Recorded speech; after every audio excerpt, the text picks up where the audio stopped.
Bueno, queridos hermanos, queridos oyentes, estamos conectados también con Radio Morenita del Valle, de la Virgen del Valle, del Padre Apud, de allá de Tucumán. Radio Morenita del Valle, hermosa radio, del padre, mi amigo el Padre Apud, que nos está escuchando, y Axel, que es su secretario. Bueno, le mandamos un saludo a toda la gente de Tucumán. También Radio Murialdo de Mendoza, le mandamos un gran saludo.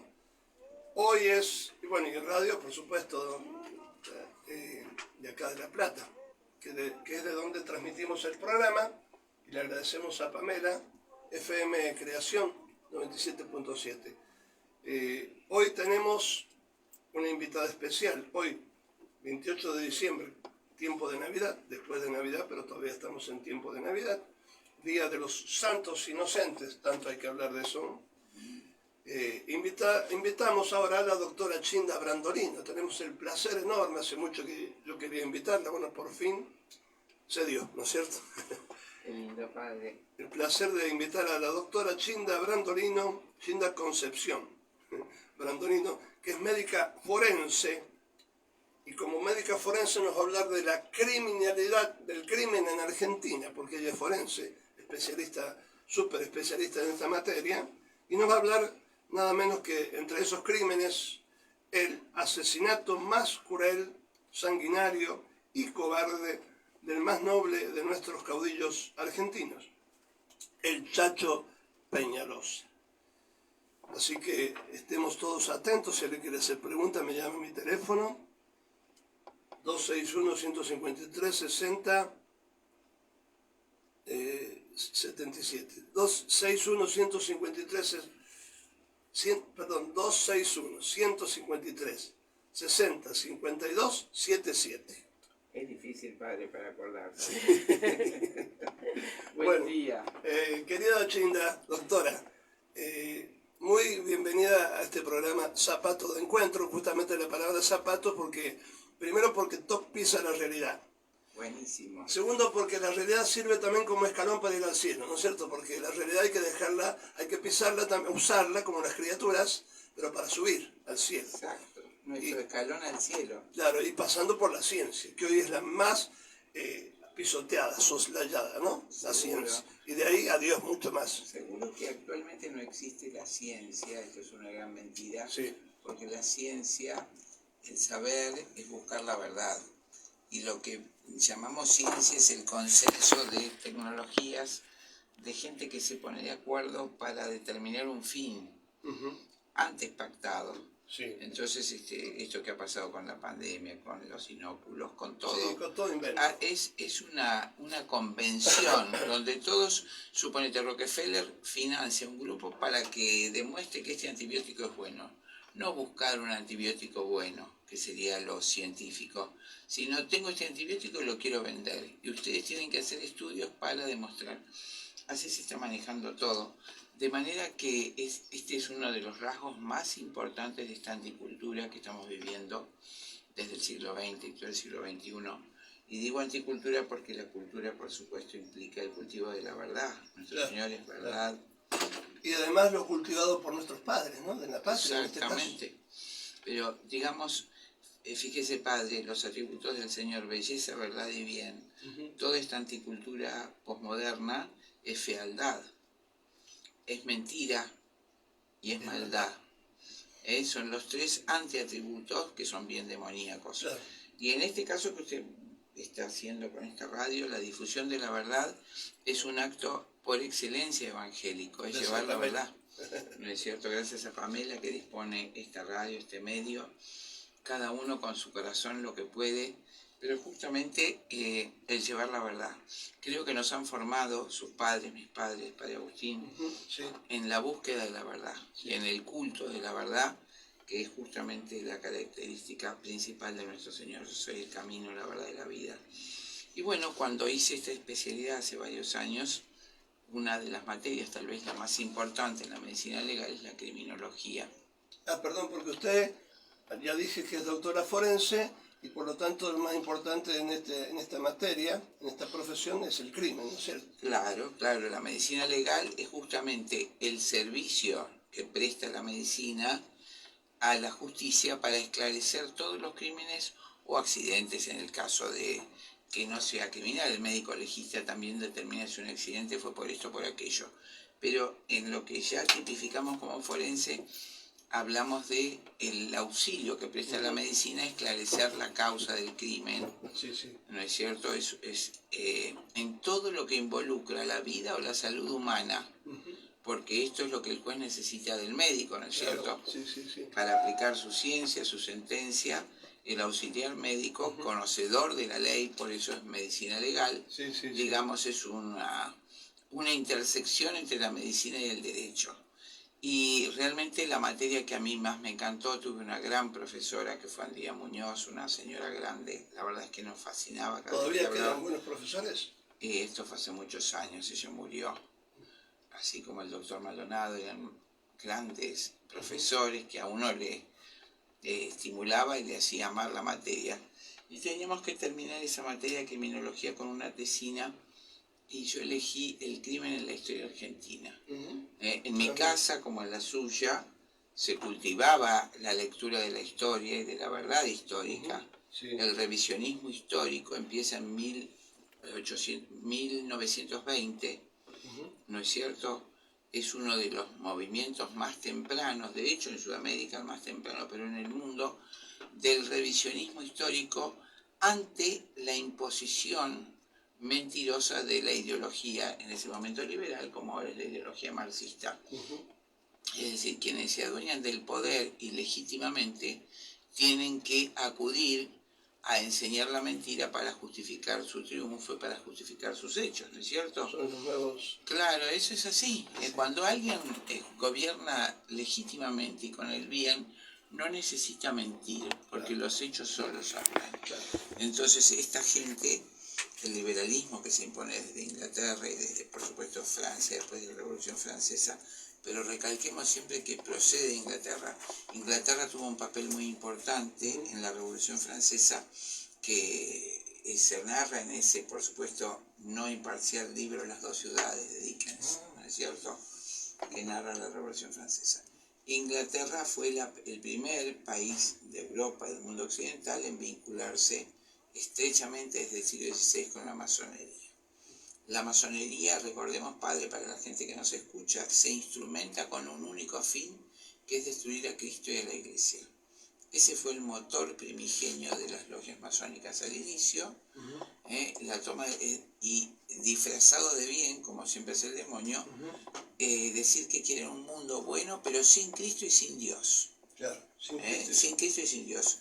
Recuerde que hasta Dumas lo describe, por supuesto, fallidamente, pero lo describe en una de sus novelas, el asesinato del caballero Molay, es decir, cuando Molay traiciona el espíritu de los caballeros del Temple y se hace masón y se juramenta contra Cristo y contra la Iglesia. Pero bueno, la cuestión es esa. Inglaterra entonces, ya dueña de los mares desde el siglo XVI, cuando derrota a Felipe II, y con algo que nadie dice y que no se enseña en la escuela, su concepto calvinista legitima la esclavitud. Entonces inicia la cacería de individuos de raza negra en las costas de África, y recordemos que el poderío inglés se asienta sobre 5 siglos de la mano de obra gratuita de la raza negra. 5 siglos de esclavitud total de la raza negra, tanto en Inglaterra como en Estados Unidos. El imperio anglo-norteamericano sedimenta su poder, o cimenta, mejor dicho, su poder, sobre la mano de obra gratuita de los esclavos negros durante 5 siglos. Recordamos a nuestra audiencia que Sudáfrica, colonia inglesa, reconoce la caída del apartheid, es decir, la esclavitud, en 1993. 1993 fue abolida la esclavitud en Sudáfrica, recientemente, claro. Hace menos de 40 años. Esto que debería ser una vergüenza para la humanidad, claro, se oculta, sobre esto se cita, y en la época, nos vamos a trasladar a la época de la independencia, 1810, en ese año todas las logias masónicas procuran la independencia de América para separarlas del Imperio Católico Español y hacerlas pasto, como realmente dijo Belgrano, cambiamos de amo, para hacerlas pasto del colonialismo inglés.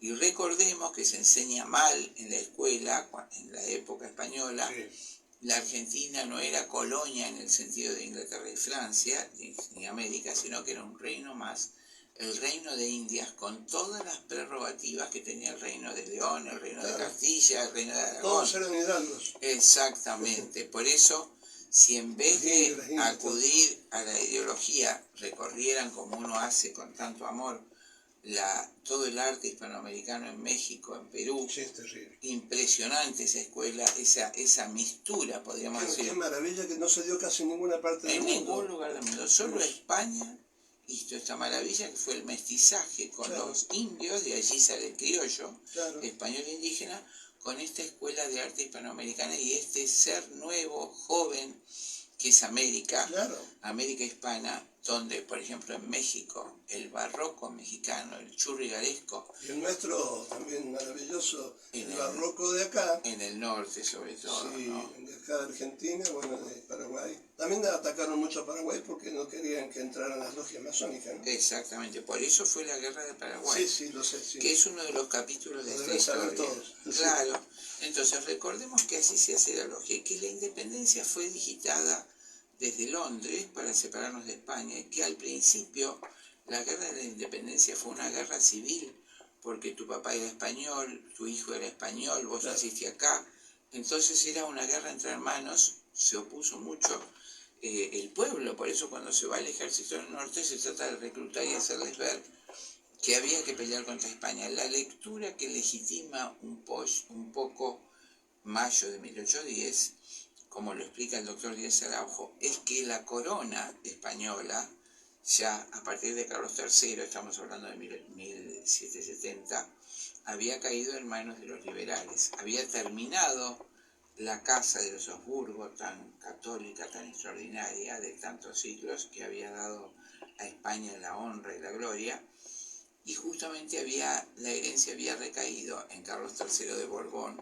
en la dinastía borbónica, que en Francia ya se había hecho liberal y anticatólica. Entonces, cuando Fernando VII tenía la corona española, ya habían capitulado de los ideales cristianos, por eso y se nombra entonces al hermano de Napoleón como rey de España, y eso legitima esa independencia de España, que debió haber sido independencia y hermanamiento de alguna manera, no ruptura con España, pero Inglaterra utilizó toda su arte, la diplomacia, son piratas verdaderos, ellos hicieron que se transformara en una guerra de odio contra España y que quedara nuestro país huérfano. Fíjate que en cambio Estados Unidos hace la guerra de independencia y queda como hijo mayor y hermano para siempre de Inglaterra, no queda con ruptura bélica. Por eso el crecimiento de Estados Unidos es tan impresionante, con el apoyo de su nación madre. Claro, la madre patria. Eso era su madre patria. En cambio, nosotros nos hicieron romper en el odio las relaciones contra España. Esa rotura con España queda hasta durante todo el siglo XIX. Eso fue elaborado por, además del el marxismo lo continuó, pero la masonería sobre todo. La masonería va a gestionar primero este liberalismo y después el marxismo. Son instrumentos de un solo poder unívoco que trata de desalojar entonces a Cristo, diría yo, de la reyesía terrenal. Lo vemos en la historia. Cuando uno ve la historia del hombre, si la ve a los ojos de la historia de la salvación, entiende como un rompecabezas todo lo que pasa. Solamente de la historia de la salvación se entiende perfecto todo. Toda la historia y cómo encaja cada una de las cosas. El rompecabezas perfecto. Entonces Argentina va a ser desde siempre dividida en dos Argentinas. Desde mayo de 1810. Usted me lo decía, siempre, claro. Dos Argentinas. Dos Argentinas, mientras grandes patriotas lo que quieren es como la Junta de Aragón, la Junta de las comunidades de España, hacen su primera junta para ver qué hacemos mientras el rey está cautivo. Acá se hace la primera junta, tipos como Saavedra que tratan de justamente vamos a ver, pero no nos opongamos al rey, sino ocupemos la soberanía vacante porque el rey está cautivo, y después vemos cómo nuevamente con España reorganizamos las cosas. Y por supuesto personajes muy defendidos por la historia como Moreno, que quieren la ruptura con el orden cristiano, la ruptura con el orden español, la cristiandad. ¿No es cierto? Ese es el verdadero nombre de la Edad Media, entre paréntesis, ¿no? Exactamente, no hay ninguna Edad Media sino una cristiandad. Porque la media era media entre dos, como si fuera una cosa insignificante. Fue la mayor explosión de la historia y la creación de todas las universidades. Entonces, volviendo a 1810, los tenderos de Buenos Aires, digamos los comerciantes, este espíritu mercantil se alía con Inglaterra para hacer contrabando con Inglaterra. Esa fue la razón. Les convenía. Claro, el dinero. Entonces, esa Argentina que va a ser burguesa y mercantilista, hasta hoy va a apoyar a Inglaterra. ¿No es cierto? Como estamos viviendo como ahora. Lo vivimos ahora en este cautiverio del imperio anglosajón en todos los aspectos. Sí. Y la otra Argentina, la Argentina grande, que abarcaba la patria grande, todas las provincias unidas del Río de la Plata, que habían entrado al país por 3 corrientes colonizadoras, el noroeste, Chile y el Río de la Plata, querían la amistad con España, la ruptura de la dependencia, pero luego hacer, como bien dijo Sarmiento, y también lo supo decir San Martín, un único imperio desde México hasta Tierra del Fuego que fuera católico. Ellos tenían esa visión de unidad, a pesar de todas las mentiras. Y así se hacen 2 Argentinas que van a ser representadas en 1820 por 2 mundos. Buenos Aires, que es el puerto cosmopolita que comercia con Inglaterra, quiere separarse del resto, subyugar a las provincias, digamos a toda la mayoría del territorio profundamente cristiano, y hacer un gobierno único desde Buenos Aires, por eso se llaman a sí mismos unitarios, y exterminar en lo posible al gauchaje, a todo este mestizaje que había hecho España. O sea, gaucho es sinónimo de delincuente, de basura. De basura. Para ellos, el gaucho, que era la mezcla del español y del indio, para esta masonería burguesa era el depravado que había que exterminar. Los afrancesados, todos esos que eran masónicos. Eran masones y eran cobardes en general. Ellos se asientan en Buenos Aires, tienen todo el poder y el abastecimiento que por barcos le trae a Inglaterra. Pero ¿cómo prendió ese espíritu que nosotros decimos, cómo vamos a despreciar al gaucho, que para nosotros es lo mejor que hay? El Martín Fierro. Cuando usted dice nosotros, se refiere a la media, a la mitad de Argentina. Claro.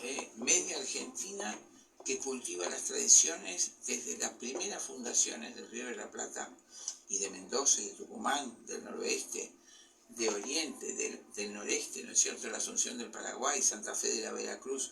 Los nombres indican ese profundo espíritu católico que los fundadores tuvieron desde el siglo XVI, ¿no es cierto? Pero ¿cómo entró esto, no? ¿Cómo entró? Por el dinero, padre. Por el dinero, claro. Por el dinero, el poderoso caballero del dinero. Mamón. Y ese punto de ruptura va a ser 1820. Rosas era un joven estanciero maravilloso, súper inteligente. A mí me parece que es el modelo de hombre más perfecto de la historia de Argentina. Él pensaba que en Buenos Aires eran todos patriotas como ellos y escolta a Martín García cuando asume la presidencia. 10 años después, o 9 años después, en 1829, él va a tener que asumir el gobierno de la Confederación por el destrozo que habían hecho los unitarios, ¿no es cierto? Habían destrozado las provincias, destrozado el comercio, la industria. Siempre ha sido así, ¿no? Los unitarios siempre destruyen. Claro, y fíjese, hay un hecho que es uno de los capítulos yo hice 8 capítulos en la tesina de criminología, que fue el primer crimen que hizo Rivadavia en 1826. Entonces, Rosas escolta a Martín Rodríguez en 1820, empieza la guerra de Buenos Aires hacia el interior para destruir todo el interior y todas las provincias y manejar todo el dinero desde Buenos Aires y todos los criterios que se aplicaran. En 1826, bueno, por supuesto, recordamos el triunvirato, el directorio, todos gobiernos en general manejados por liberales, y en 1826 el primer presidente, digamos, republicano, que fue Rivadavia, lo primero que hace es pedir un préstamo, es un hecho criminal, pide a Inglaterra 1.000.000 de libras esterlinas, mientras le dice a San Martín que no tiene dinero para apoyarlo, que estaba en Alto Perú, y le dice a Artigas en Uruguay que no podía apoyarlo por falta de dinero. Él pide un préstamo de 1.000.000 de libras esterlinas, de los cuales Inglaterra le da solamente 250.000 en letras de cambio, jamás mandó un solo lingote de oro a Argentina. Y para que eso se efectivice, el empréstito Baring Brothers hipoteca todo el territorio argentino en un proceso que se llamó enfiteusis. Ah, qué lindo Rivadavia. Y terminamos de pagar, no va a creer, padre, ¿Cuándo? 9 millones de libras esterlinas en 1908 en lingotes de oro. No.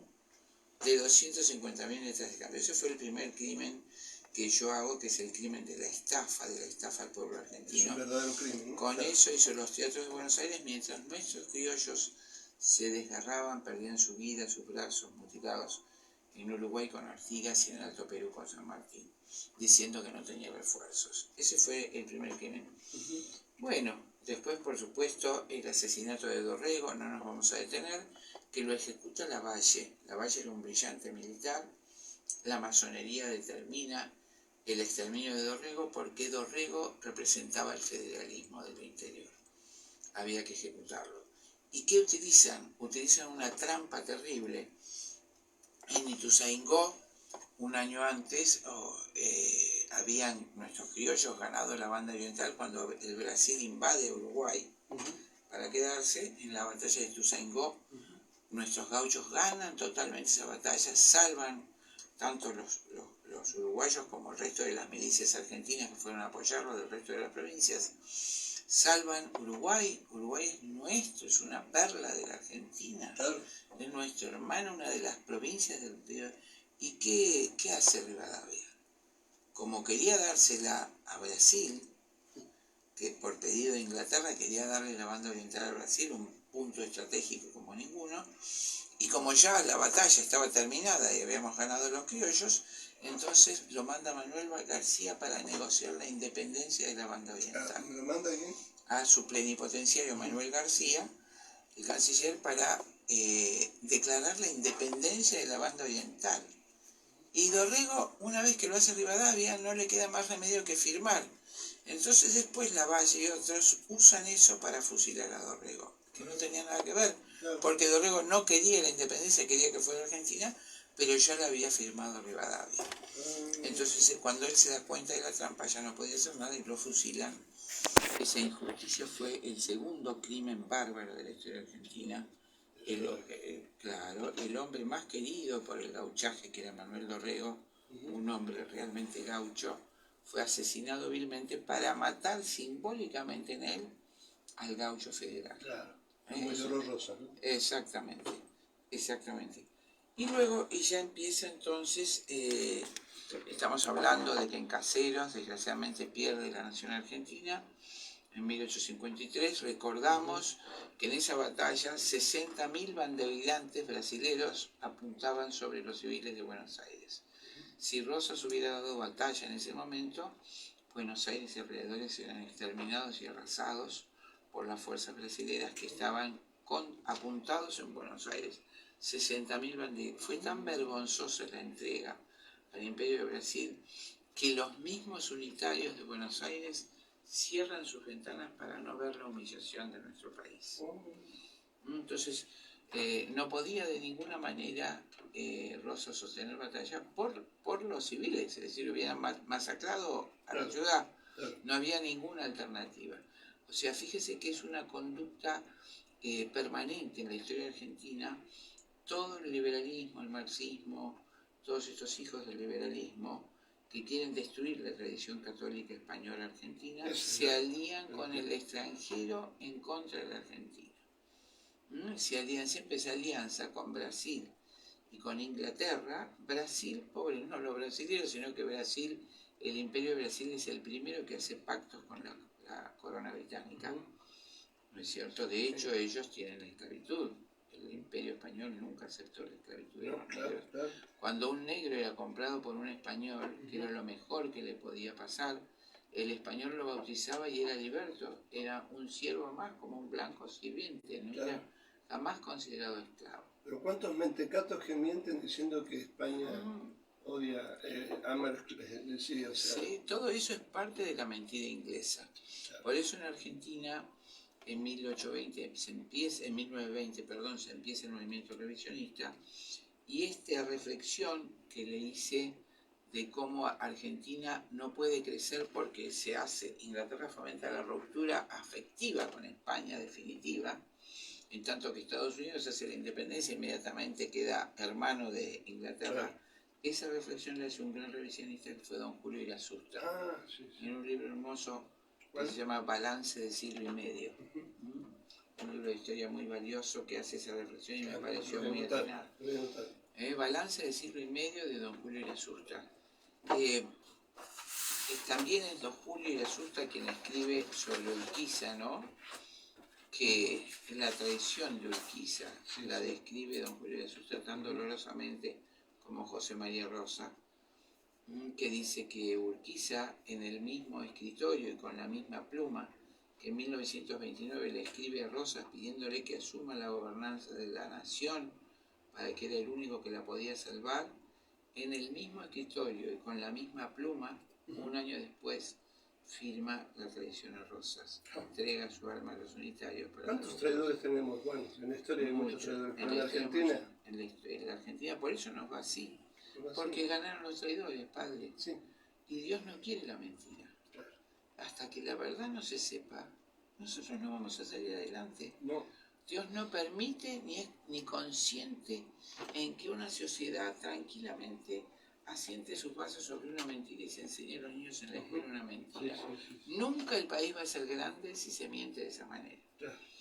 Entonces, después del crimen de Dorrego, el siguiente crimen que me pareció aberrante es justamente el asesinato de Chacho Peñalosa. Bueno, ahora podemos hacer una pausita musical, ¿puede ser? ¿Cómo no? Así leemos algún mensaje que me han mandado. Gracias. Acá también me escribe Lidia Veloz, que está conmigo en el programa, y ahora está visitando a su hijo sacerdote allá en Estados Unidos. Ah, sí. ¿Y qué dice? Y no sé, ahora voy a ver. Puedo...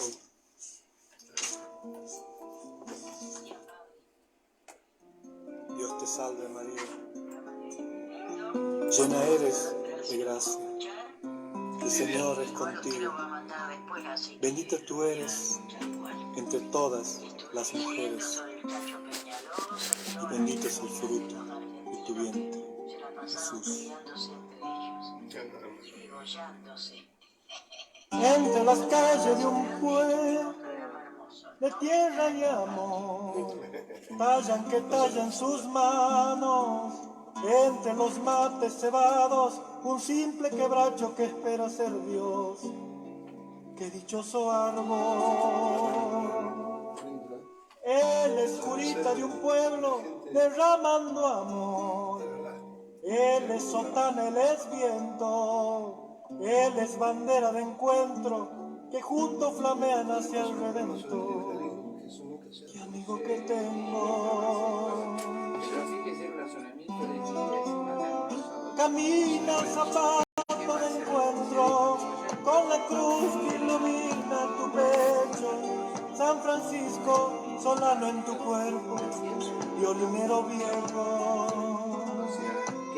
Camina llamando a María, pa' que teja tu santa armonía, que en tus rezos tú sigas creciendo, hombre del silencio.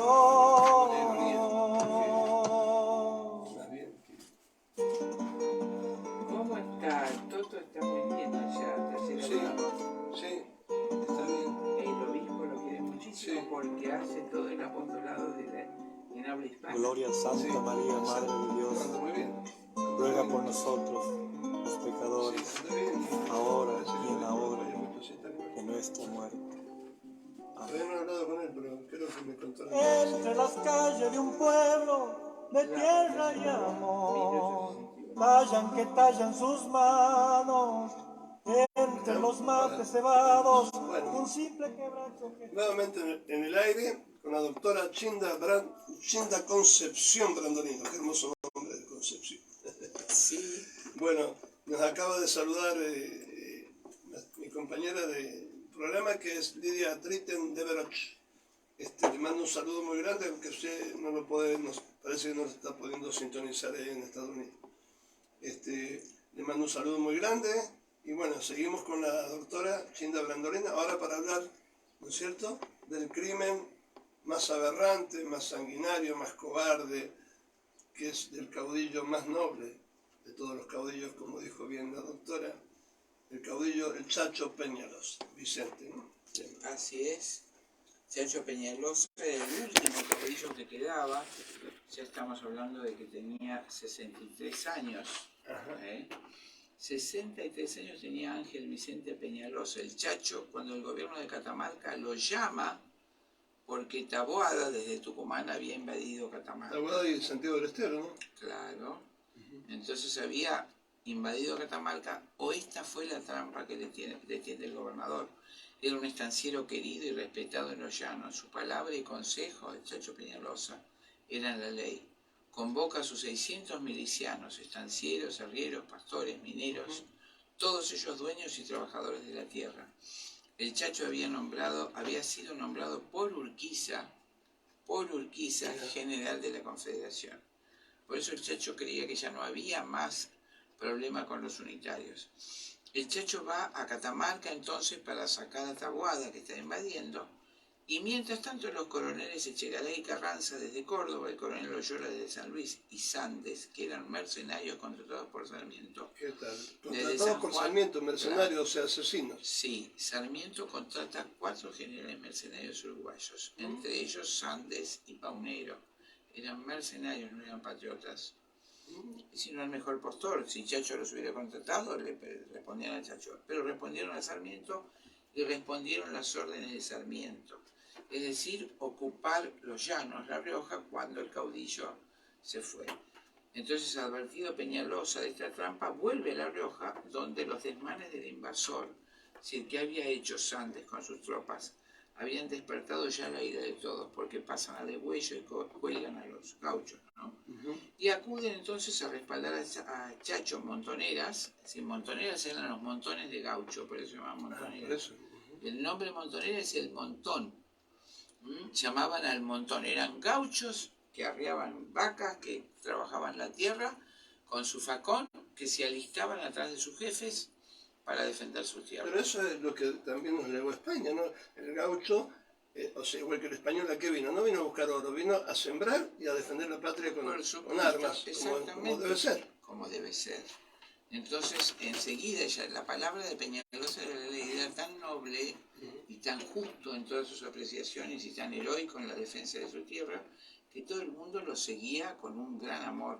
Entonces, cuando... ¿Sobrino de un sacerdote? Sí, sobrino de un sacerdote, era profundamente creyente.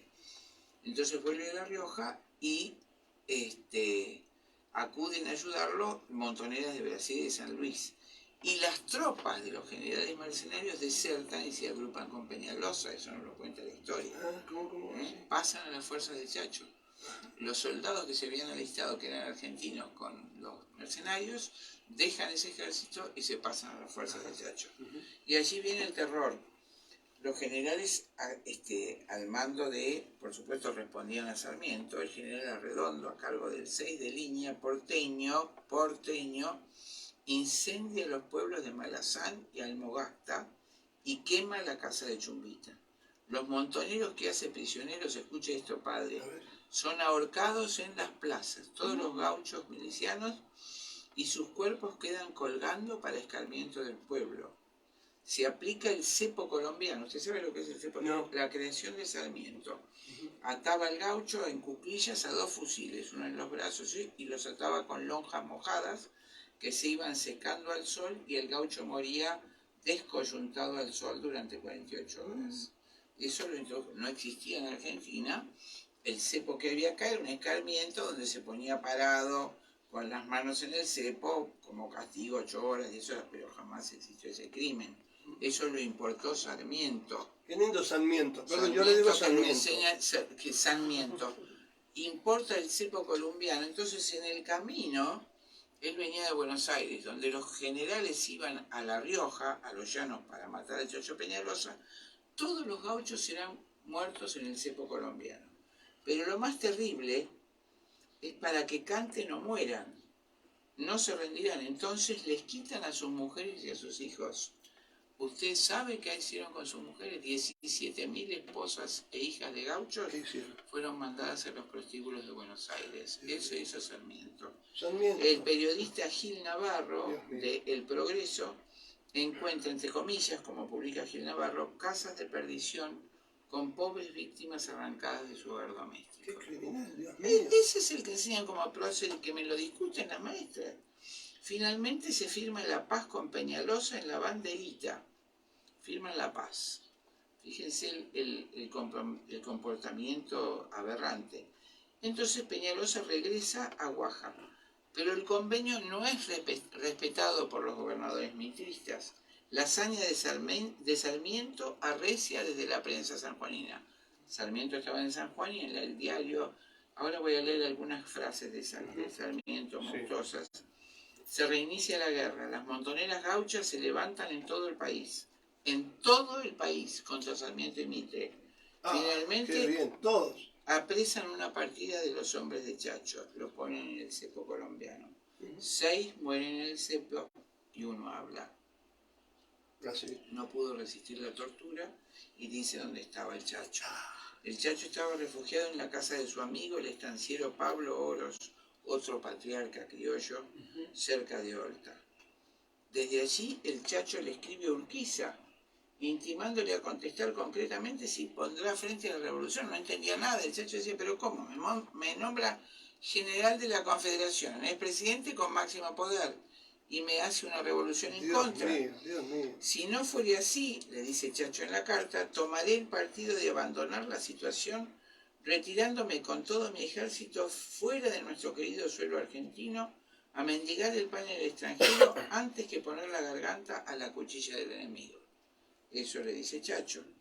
El general Irrazábal, que con Arredondo vuelve a los llanos en busca de los montoneros, encuentra en Malayán una partida de 24 hombres que eran del Chacho.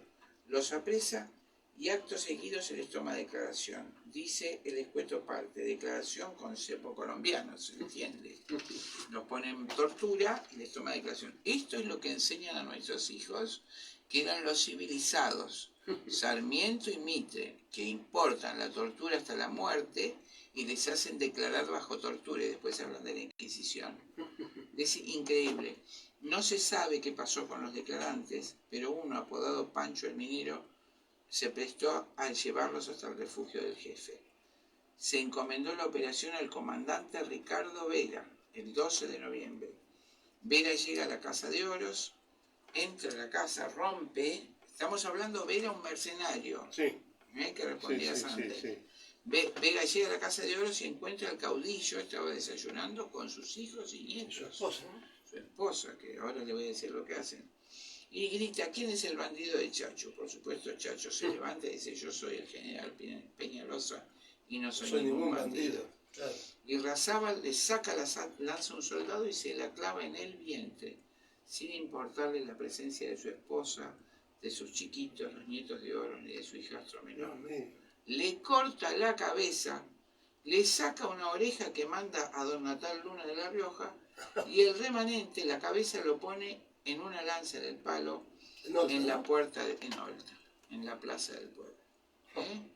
Pero lo horrible es que a su esposa la llevan encadenada. Es una cosa espantosa. Sarmiento, director de la guerra, felicita a Irrazábal y pide su ascenso y el de Vera. Confecciona un parte, porque Irrazábal no sabía escribir, el asesino, ¿no? Sí.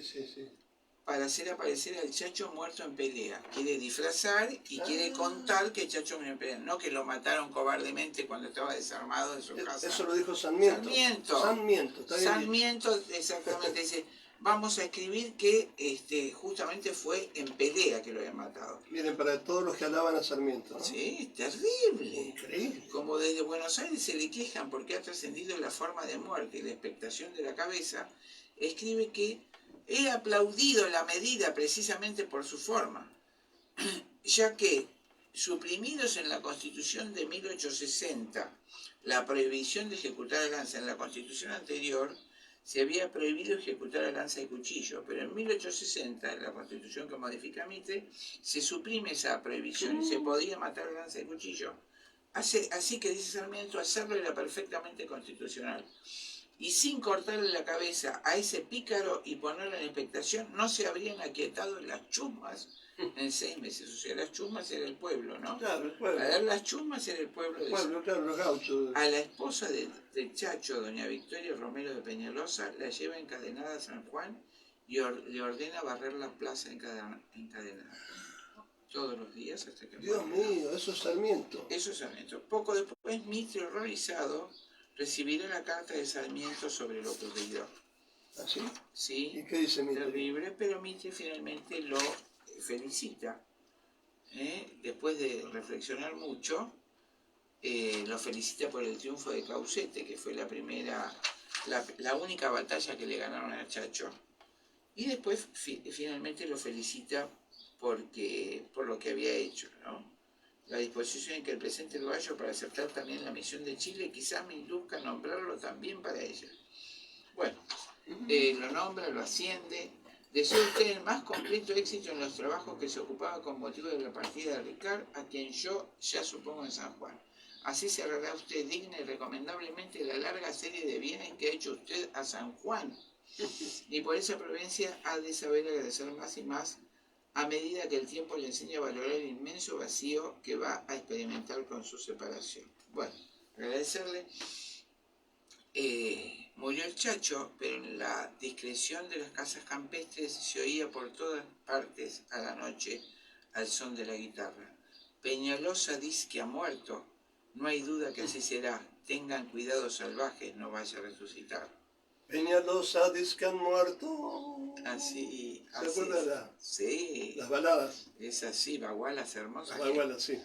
Me pareció interesante para terminar este capítulo transcribir frases célebres de Sarmiento que constituyen a mi ver un jugoso festín criminológico. Y esto lo está diciendo una especialista en el crimen, ¿no? Doctora forense. Son todos documentos, está todo documentado. Está todo documentado.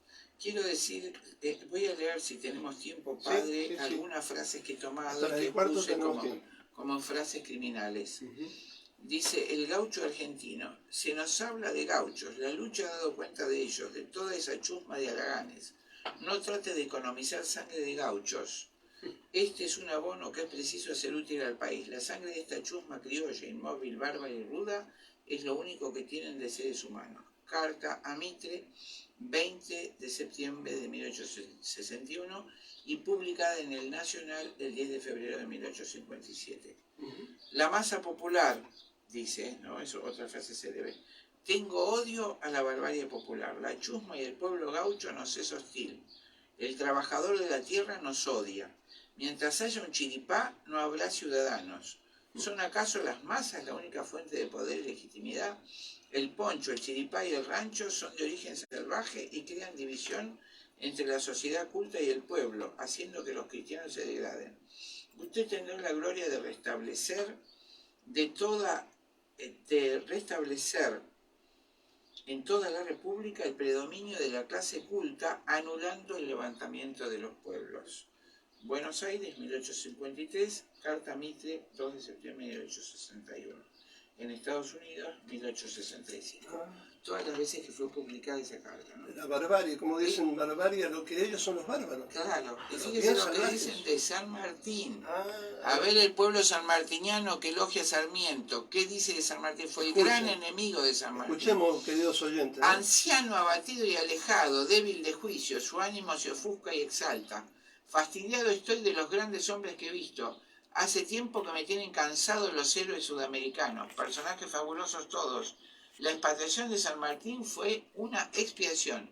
Sus violencias se han levantado contra él y lo han anonadado. Pesan sobre él ejecuciones clandestinas. Dejemos de ser panegiristas de cuanta maldad se ha cometido. San Martín castigado por la opinión, expulsado para siempre de América, olvidado por 20 años, es una digna y útil lección. La crónica 26 del 12 del 53, Carta Alberti del 52. ¿Por qué hace esto? Porque San Martín repulsa la masonería, como bien describe justamente el doctor Díaz Araujo, ¿no? Sí. San Martín, cuando en Guayaquil claudica, estamos hablando del encuentro Guayaquil con Bolívar, ¿no es cierto? Deja el ejército del norte y no acepta para nada los ideales masónicos que Bolívar pretendía exigir. Y él es sometido a la muerte blanca. Esa muerte es la muerte decretada por la masonería. Lo hacen exiliar porque todos estos pseudopatriotas como Sarmiento, Mitre, eran No son masones, patriotas para nada. no, claro. patriotas, ellos abominaban la Argentina, sus costumbres y el cristianismo, ellos abogan por el imperio inglés, anglo-norteamericano. Entonces quien repudia la masonería es sometido a la muerte blanca, que la describe muy bien el historiador José María Rosa. Lo hacen exiliar, por supuesto a Boulogne-sur-Mer, a Francia, y allí está en la pobreza más absoluta, ¿no es cierto? Ni siquiera su yerno, Balcarce, militar, el marido de su hija Marcelitas, ni siquiera le puede conseguir una pensión militar al mayor héroe militar del año. Esto era propiciado por estos hombres, como justamente Sarmiento y Mitre, claro. que eran masones grado 33, ¿no es cierto? Claro, servidores eso, de la logia inglesa, el rito escocés antiguo y aceptado. Diga un poco, en dos palabras, qué es el grado 33 y qué es la masonería. Bueno, no, es muy largo, pero la masonería se alza, hay distintas opiniones. Yo creo que en el siglo XIV, cuando justamente los caballeros templarios reniegan de la fe, hacen bancos, pactan por el dinero, el jefe era el caballero Molay, son ejecutados por un rey que se llamó Felipe el Hermoso 100 años antes, un siglo antes del otro Felipe el Hermoso, que fue yerno de Isabel la Católica, por el gran desastre que habían hecho con préstamos. El imperio, el reinado le debía sus fortunas por las cruzadas a esta gente, y ellos vendían como esclavos, apostataron totalmente de la fe. A su vez, la orden de los templarios había sido madrina o padrinos de la corporación de los constructores, que se llamaban francmasones. En el orden social maravilloso de la cristiandad, las corporaciones de distintos oficios se asociaban, y había 3 grados. El aprendiz, que juraba con su sangre que no iba a revelar los secretos porque todas las familias vivían de ese secreto. Luego se hacía maestro, rendía otro examen, juraba no revelar los secretos, y cuando ya sabía todos los detalles de esa profesión o oficio, se lo nombraba gran maestre. Así tenemos la corporación de los herreros, la corporación de los escultores, la corporación de los francmasones, que en francés antiguo significaba constructores, los que hicieron las catedrales. Sí. Entonces, cuando cada una de las corporaciones, de los gremios, diríamos, tenía como padrino una de las órdenes religiosas. Por ejemplo, los caballeros de San Juan de Dios eran padrinos de la corporación de los médicos. Y en cambio, los caballeros templarios eran padrinos de la corporación de los constructores, de los francmasones. Cuando terminan las corporaciones en el siglo XIV y son reemplazadas por ciudades que se llaman burgos, quedan esos templos, esas iglesias. Y esta orden de caballeros apostata de la fe, apostata del cristianismo, y se juramenta contra la iglesia cuando son condenados, contra Cristo y contra la iglesia. Esa es la primera gran logia que se hace, la de los caballeros templarios, y toman ese templo que había sido una capilla de Nuestro Señor, donde los constructores celebraban misa, para hacer sus reuniones, que se llamaban juntas o logias, ¿no es cierto?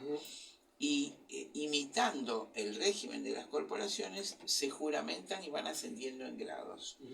El 33 es un número cabalístico, por eso reemplazan los 3 grados de las corporaciones por 33, es decir, representa al infinito, que ellos van a llegar al lugar de Dios. Esa es la significación del 33. Y se van juramentando, ¿no es cierto?, en grados. En los primeros grados, como ahora, la gente que se incorpora no sabe de su...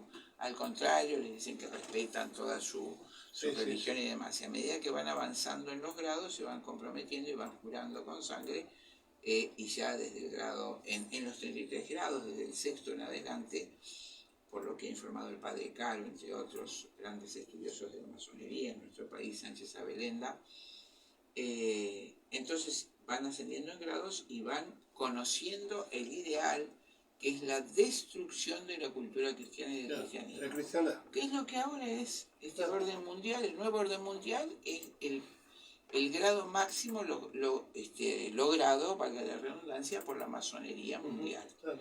¿No es cierto? En su momento tenían que destrozar todo lo que era la hispanidad católica, que por supuesto Argentina, las Provincias Unidas... Por eso tanto ataque a Isabel la Católica y todo lo que es total, España. toda siempre utilizando la mentira, Indigenismo. como en la historia argentina. Sí. Toda la leyenda negra, La leyenda negra. como escriben muchos autores. Inventada por ellos, igual que los 30.000 de ahora, inventados por ellos. Exactamente, Así, bueno. ¿no es cierto? En esto también Sarmiento, que era un grado 33 de la masonería, utiliza siempre la mentira. Y fíjense cómo repudia a San Martín. Para los que dicen que San Martín era masón, que es un enorme error. Claro. Y quiero aclarar que en esa época había muchas logias que no eran Claro. antimasónicas. Claro. Logias que eran antimasónicas, Antimasónicas, o sea, que las describe en el último libro el doctor Díaz Araujo, creo que se llama Mitos de la Historia Genial Argentina. ese libro, sí. Es genial. Muy bien. Abomina entonces de San Martín. Osuntantan o la horca, dice después, por Rosas. Mire lo que dice Sarmiento del indio americano. A ver, Danilo. ¿Lograremos exterminar a los indios?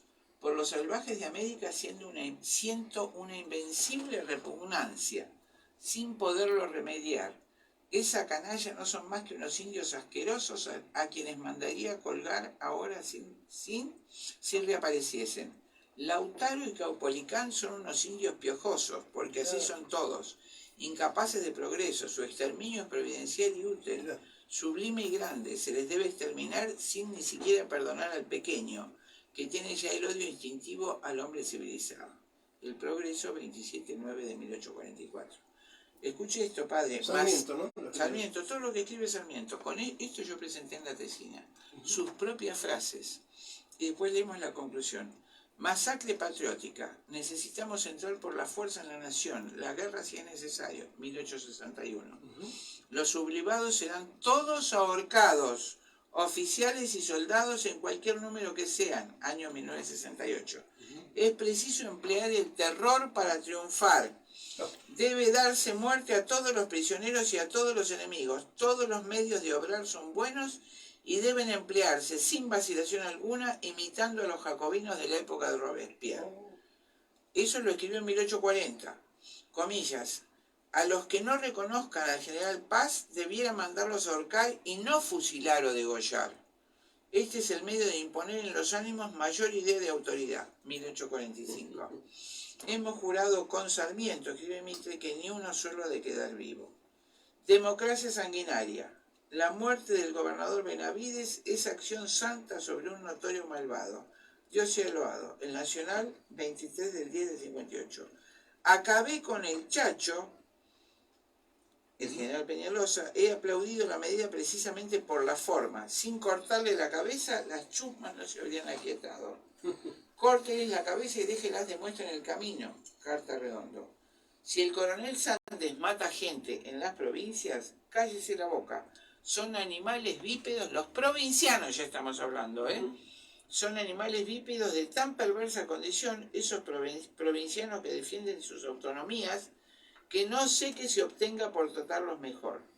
Informe a Mitre, 1863. El fusilamiento en masa de un batallón correntino es brillante conducta. A los sublevados... O sea que el Che de Guevara es como un principiante, un nene de pecho. A los sublevados entrerrianos en 1868 proceda a diezmarlos pasando por las armas a los que toquen suerte, niños o adultos. El degüello de Santa Coloma, acto de que gusté. Asesinato del gobernador Virasoro, que le instigó desde Buenos Aires. San Juan tenía derecho a deshacerse de ese tirano.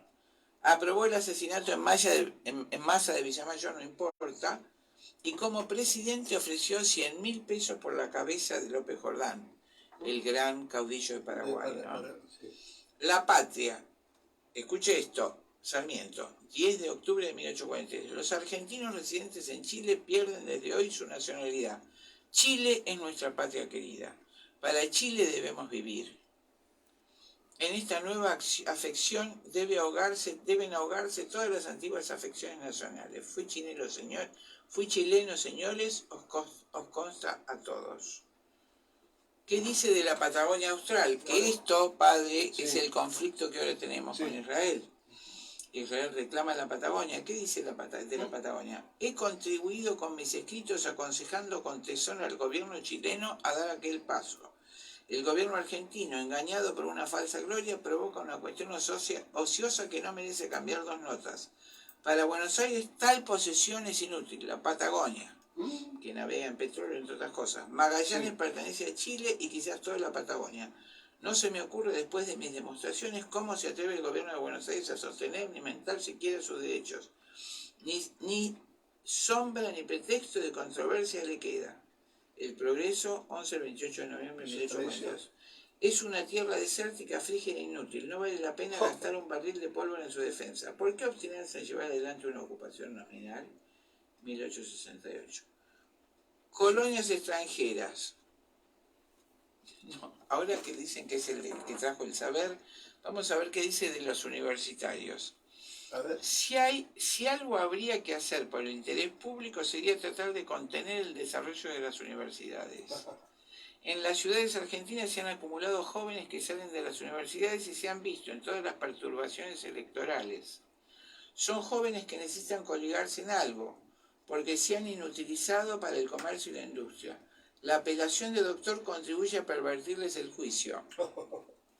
El proyecto de anexar colegios nacionales a la universidad es ruinoso y malo, pues contribuirá a perturbar las cabezas de los estudiantes secundarios sin utilizarlos para la vida real, que no es la de las universidades ni la de los doctores. La educación universitaria no interesa a la nación, ni interesa a la comunidad del país. Generalmente en todo el mundo las universidades son realmente libres. Nada tiene que ver ni el Estado ni nadie con las universidades. Porque, ¿qué pasaba? Se cultivaba el patriotismo. Claro. ¿Y qué quería Inglaterra? Tipos que trabajaran, comerciantes. Claro.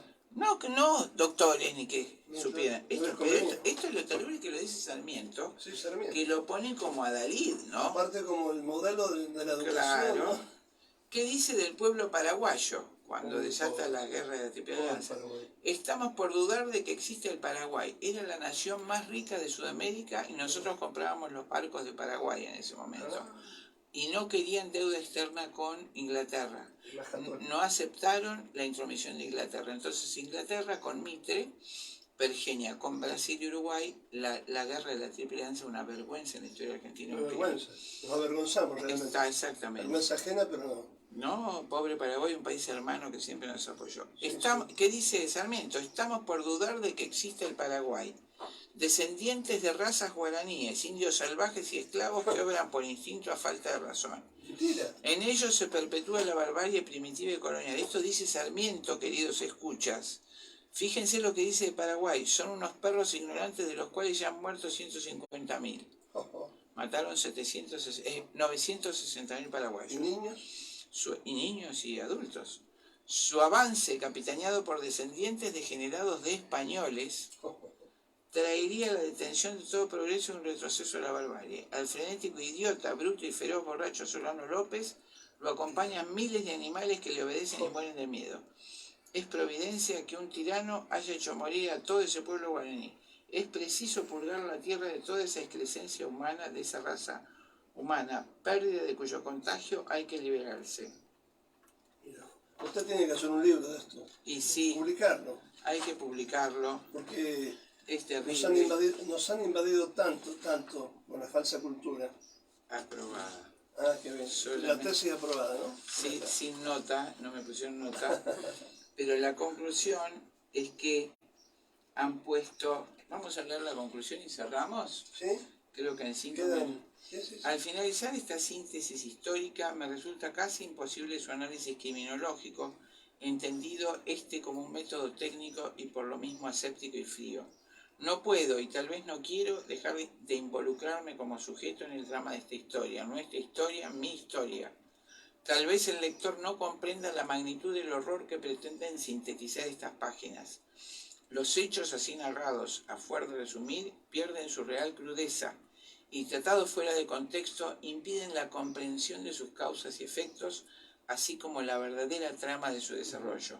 La criminología estudia al individuo criminal y los factores que contribuyen a la realización del crimen. Dicho de otro modo, el porqué. El enfoque del presente trabajo será tal vez cuestionado, porque transpone los límites de lo convencional.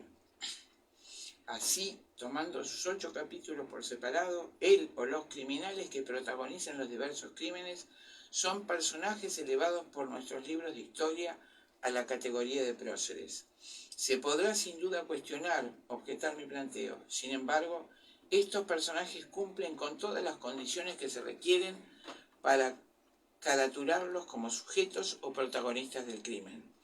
2 son los capítulos más importantes, más impresionantes. El tercero, asesinato en masa de las montoneras gauchas, exterminio del gaucho con odio y sin piedad. El homicidio a sangre fría del general Peñalosa, y el capítulo 4, la guerra del Paraguay. Exterminio despiadado de 100.000 paraguayos, mal armados, de mujeres y niños, y finalmente de su jefe Solano López y su hijo de 15 años. Todo para apropiarse de su rico territorio y de sus codiciados ríos. Otro tanto puede decirse del asesinato de Dorrego, legítimo gobernador de Buenos Aires, hecho prisionero y fusilado por su amigo y compañero de armas Lavalle. Como en todo crimen, los protagonistas de los hechos narrados aquí pasan también por 3 momentos. El momento del consentimiento elaborado, el estado peligroso, la planificación del hecho y el paso al acto. Son los 3 pasos por los que pasa todo criminal. Repito, el momento del consentimiento elaborado, en el momento que Urquiza firma la traición a Rosas y los crímenes. El estado peligroso, que es la planificación de lo que van a hacer. Sarmiento es impresionante cómo lo planifica. Y luego el paso al acto, ¿no? Cuando lo somete al cepo colombiano. Estamos hablando de miles de gauchos torturados hasta morir, y miles de esposas y niñas trasladadas a los prostíbulos de Buenos Aires. Eso es un crimen también. Terrible. Los 3 pasos se dan. Como en todo crimen, todos estos criminales pasan por los 3 pasos. En el caso de Sarmiento, la riqueza de documentos escritos, cartas y periódicos hablan a las claras de los 2 primeros momentos. Finalmente, la comunicación al presidente Mitre y la orden a sus militares subalternos concretan el tercer momento, del paso al acto. Así observado, Sarmiento, Mitre, sus generales Irrazábal, Redondo, Rivas, Paunero y Sandes, y otros mercenarios, todos extranjeros uruguayos a sueldo, delinquen abiertamente, violan la Constitución de 1853 que prohibía las ejecuciones a lanza y cuchillo, violan pactos anteriores, así como los realizados con sus víctimas, y finalmente utilizan el acto de exterminio expresamente prohibido por la legislación romántica y liberal que ellos mismos propugnaban. La legislación Romántica y liberal, ¿no es cierto? Que ellos violan la que ellos mismos propugnan. Claro. De todas las variables criminales, en los hechos seleccionados en el presente trabajo, existe una común a todos ellos, el poder. Tal como lo enuncia Maquiavelo, ningún medio es excluido para la consecución de sus fines. El poder político se erige así en el principal condicionamiento del crimen. También, sin duda, el poder económico. La diplomacia inglesa actuará sin cesar, con magistral idoneidad, para conseguir pingües ganancias en el Río de la Plata. La libre navegación de las aguas interiores, sojuzgando la soberanía territorial, la especulación monetaria mediante la estafa inoculta y la corrupción mediante coima de funcionarios y políticos. Lo confiesan expresamente en el encuentro de Taizé en Francia, cuando fue el bloqueo a Rosas, que termina el 20 de noviembre de 1845, ¿no es cierto? Que uno de los generales dice, hubiéramos gastado mucho menos que pagándole a los corruptos si hubiéramos aceptado la indemnización de Rosas y nos hubiéramos ido. Ellos mismos reconocen la coima, el soborno que pagaron en Argentina. Estos objetivos constituyen enriquecimiento ilícito. Esta es la causa de que yo atribuyo criminalidad a todos los actos de estos hombres. Estos objetivos, el poder político y el poder económico, utilizando todas estas cosas ilegales, constituyen enriquecimiento ilícito a expensas de pueblos inocentes y hasta cierto punto ingenuos, gobernados por criminales. Pero avanzando un poco más en el análisis criminológico de estos hechos, no podemos soslayar la finalidad del mismo, finalidad que se funde con la de la criminología en general. Prevenir el delito, hacer un correcto diagnóstico y un pronóstico, y luego un tratamiento eficaz para prevenir el crimen. Es indudable que desde los albores de nuestra historia, el crimen se ha erigido en método de gobierno. Los 8 capítulos narrados aquí no son solo algunos hechos. Desgraciadamente, no son los únicos, ni siquiera la mayoría. Desde entonces se suceden las estafas, endeudamientos y asesinatos como instrumentos de gobierno. Cabe preguntarse criminológicamente qué hacer. En principio, contar a nuestros hijos la verdadera historia de la patria, los horrendos crímenes que se realizaron y los móviles que los impulsaron. La consecuencia de estos hechos es, ni más ni menos, la Argentina de hoy. A nadie se le ocurriría poner como ejemplo de nuestros niños a Robledo Puch, a Al Capone o a Jack el Restripador. Sin embargo, mostramos como figuras ejemplares a Sarmiento y a Mitre. Instigadores a secas de horrendos crímenes, cuando no ejecutores de ellos mismos a sangre fría. Erigimos a la categoría de prócer Rivadavia, quien realiza el primer endeudamiento gigantesco del país, una deshonrosa estafa en un medio lícito o al menos consagrado como tal. No vale la pena mencionar a los protagonistas de los últimos capítulos, Agustín Justo, Julio Roca, quienes a favor de la exportación de carnes someten al país a la más vil explotación extranjera. Otro tanto podemos decir de Ortiz de Alvear, que gestionaron la estafa de la CHADE, la compañía eléctrica. Ese fue el último crimen que menciono, para financiar sus campañas electorales y acallan a sus posibles opositores con sendos sobres de dinero. ¿Podremos decir que esto que llaman criollamente coima no es un delito? Cabría por último discurrir sobre las causas últimas de los crímenes analizados. En este punto es tal vez la cuestión más ríspida y espinosa del presente trabajo, y se me imputará como ahora que trasciende las fronteras de la criminología, pero es, al fin y al cabo, el cuestionamiento de la conducta humana a la luz de los hechos. ¿Y qué es la criminología sino el análisis de la conducta humana en cuanto tiene de desviado o perverso? He aquí la cuestión. Parecería a primera vista que el fenómeno causal es político, toda vez que en un país rico es una tradición hispánica y católica. En una tradición hispánica y católica se injerta o se trata de injertar el liberalismo rousseauiano con su consecuencia materialista y mercantil. La idolatría del progreso ilimitado como bien en sí mismo y el enriquecimiento a cualquier precio sobre pretexto de libertad sin límites. En este punto pasamos del hecho político al discurrir filosófico. El liberalismo exalta la libertad del hombre como fin, como valor único e impostergable por encima de los demás. Allí, sin ojo avisor, caeríamos en la trampa. Sin embargo, la libertad es nada más que un atributo del hombre, inherente al hombre, pero no más importante que otros atributos, cual son el conocimiento del bien y la capacidad de renunciar a sí mismo en pro de la consecución de ese bien. Recurriendo al viejo Aristóteles, recordemos que el bien último es la felicidad del alma, eudaimon, a la cual se dirigen todos los otros bienes mediatos e imperfectos, y para llegar a ese bien solo es posible, según Nicómaco, el ejercicio de las virtudes morales, fortaleza, templanza y justicia, y las virtudes intelectuales, arte, ciencia, prudencia, sabiduría, intuición. Desde esta visión griega, que enalteció a Pericles como modelo político y ejemplo de hombre de Estado, pues así lo dice sin retraseos el mismo Aristóteles, el liberalismo filosófico y el liberalismo político representan un disparate. Estos conceptos parecen ir hoy a contrapelo en un mundo donde la globalización neoliberal parece haber ganado la batalla. Sin embargo, sus frutos están a la vista. La explotación de los más débiles a manos de los fuertes y los poderosos.